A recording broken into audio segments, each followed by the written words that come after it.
deep history that our nations share, and a long-standing trade, diplomatic relationships, and a shared fight to defend freedom. And the sacrifices we made together, the partnerships between and among our peoples, helped bring an end to the bloody war in the Pacific during World War II. And recently, we honored the 80th anniversary of the Battle of Guadalcanal at a memorial in the Solomon Islands.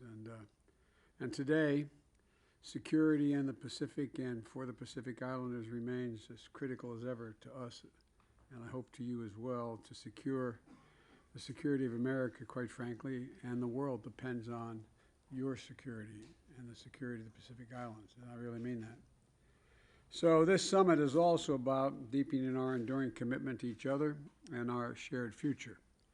Our commitment to tackling the climate crisis, which threatens all of us.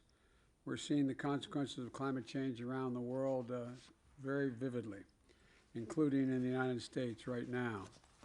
And I know your nations feel it acutely, and for you all, it's an existential threat. It's an existential threat. And we're also committed to working together to equitably rebuild the global economy in the wake of COVID-19 and Russia's war. You know, to ensure an Indo-Pacific region that's free and open, one that is stable and prosperous, and resilient and secure. A great deal of the history of our world is going to be written in the Indo-Pacific over the coming years and decades, and the Pacific Islands are a critical voice in shaping that future. And that's why my administration has made it a priority to strengthen our partnership with your countries and with the Pacific Islands Forum. I was honored to be the first U.S. president to address the forum last year. And Vice President Harris shared our vision for cooperation with the Pacific Islands Forum at your leaders' meeting. This year, we also launched the Partners in the Blue Pacific Initiative. Kind of poetic, isn't it, the Partners in the Blue Pacific? But it's an initiative we really care about. To more effectively coordinate with our allies and partners around the world to better meet the needs of the people across the Pacific. That's why this historic summit, we're making additional and concrete commitments. And we're launching our Pacific Partnership Strategy, the first national U.S. strategy for Pacific Islands, which is a key component to our broader Indo-Pacific strategy. We're also announcing more than $110 million in expended U.S. programs to improve the lives of Pacific Islanders, which includes more than $130 million in new investments to support climate resilience and to build sustainable blue economies in the Pacific Islands, prepare for climate impacts on public health and food security, and to strengthen sustainable development, and also to build a better early warning capacity to predict, prepare for, and respond to climate hazards. This is going to build on approximately $375 million in climate programs we currently have in the region. We're also taking several important diplomatic steps. And I'm proud to announce that following appropriate consultations, we will recognize the Cook Islands and Niue as sovereign states.